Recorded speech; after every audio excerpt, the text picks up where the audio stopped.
Hi, everybody. Thanks for checking in on What a Week. I'm Chris McKinnon here with John Keller to talk another week in politics. How you doing, big guy? Very good, as always, John. Got all your back-to-school shopping done? Yeah, I should be going back to school. Maybe I'll go back to school and get a grad degree or something like that. No need for that. You're doing just fine. It's pretty expensive. All right, let's just jump right into this, because this week we saw a lot going down in Washington. Let's start with President Trump and this. There was talk about having interest in buying Greenland, and then he was supposed to go on this international trip. He canceled it at the last second, saying the prime minister said no, that would be an absurd discussion to even have. And it seemed like the president's feelings were hurt the way that he kind of responded yesterday. He was upset about it. No question about it. And, you know, all these sort of weird rantings about American Jews being disloyal by not supporting him. The whole Greenland thing was odd. Apparently, it is, you know, it's a resource-rich place. Yeah. And there are others. Apparently, a Republican U.S. Senator, Tom Cotton of Arkansas, came out just the other day and said, I talked to the ambassador from Denmark about the possibility. So it's not a completely insane thing. It just seems that way. Right. And then to have it blow up a state visit was disturbing. But to me, Chris, out of all of the eyebrow-raising Trump news of the week, the thing that's most significant is his reaction to this, so far, the failure of the trade war with China and the impact it's having on the economy. They're desperate to pin the blame on the Federal Reserve, deflect talk of a potential economic downturn coming up, even just the other day saying, well, it's not my trade war, I was the chosen one, and it had to be done. Well, this is just nonsense. So I think that is really what is upsetting the president most and maybe triggering these other behaviors. I don't know. I'm not a psychiatrist, but because the economy is the key to any hope he has of re-election. It did seem, you know, we've been in this and covering the president for several years now, but it did seem like this week in particular was a little bit more back and forth, where he wasn't on the same page as his team. He'd say one thing one day, and then the next it was a totally different thing. Do you see pressure getting to him here? Well, pressure. He's feeling the heat, no question about it. And when you look back to the days of John Kelly as chief of staff, you know, when he left... So long ago. It seems so long ago. What was it, the first part of this year? There were a lot of Trump watchers who said, okay, now he's unleashed to be himself. You know, Mick Mulvaney, the acting White House chief of staff, has said right out, I don't tell him what to do or what not to do.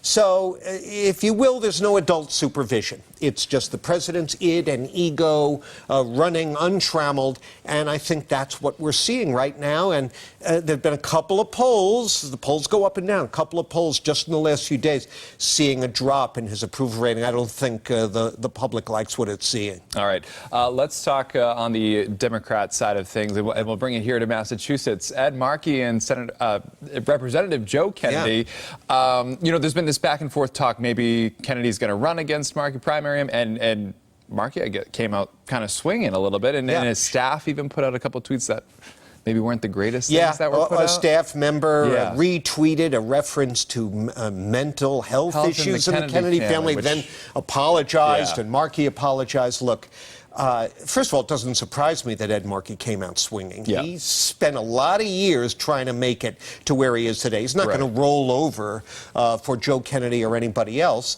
And the thing that really caught my eye was out of his hip pocket, Markey's hip pocket, they produced this endorsement by Senator Elizabeth Warren. Now, that is significant. Not that that's going to make or break a primary challenge, but Senator Warren was Joe Kennedy's law professor at Harvard Law. Kennedy was one of the prime endorsers of Warren at her announcement up in Lawrence back last winter. So that, to me, I don't know what the poll that the Kennedy people acknowledged they were behind assessing his chances against Markey said. I'd like to see what those numbers were. But I don't think the Kennedy people can be that excited by the reaction so far. It's been very mixed, and the Kennedy name just doesn't have the cachet it once had in the state, Chris. And I guess what Joe did say was, I'm focused on running for re-election at this time. So, of course, there's always that maybe behind the scenes what's going on. I'll tell you one thing I do know about the Kennedy family, and Joe is his own man in a lot of ways, but they are not big on attempting races with a high probability of failure. Right. They like to have it be a sure thing. And so watch for that to factor into this whole decision when it's made. All right, sounds good. And even more hyper-local in Boston. So it was either a week or two ago we were talking about the convictions of the two aides to Mayor Walsh with the Boston Calling, their convictions. And now you've got city council members showing unity with the Walsh administration coming out and saying, wait a second, this conviction seems outrageous. Right. Here's their concern, which is that, keep in mind, these two aides who were convicted of extortion for pressuring a concert promoter to hire some union labor. Yep. Tim Sullivan and Ken Brissett. But no money changed hands. There were no bribes.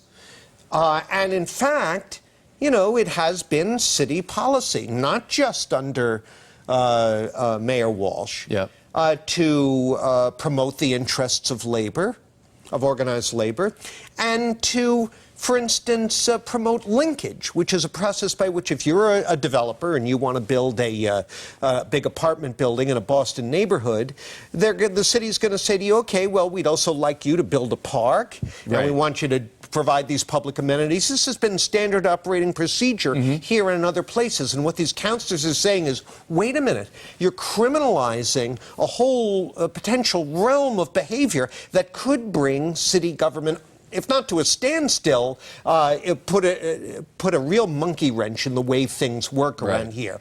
Now, the judge who presided over the Boston Calling trial still has the capacity and is going to hold a hearing soon about whether he should vacate the convictions and throw out the jury verdict. We'll see what happens there. If not, look for this baby to go to the Supreme Court. And keep in mind, this is being watched all over the country, because it's not just Boston where this kind of interaction between city officials and petitioners to the city takes place. And so the defense is arguing there was really no crime committed. I mean, had there been some sort of a money exchange or something like that behind the scenes, that could have dirtied it up. Slip them $1,000. That's bribery, that's extortion.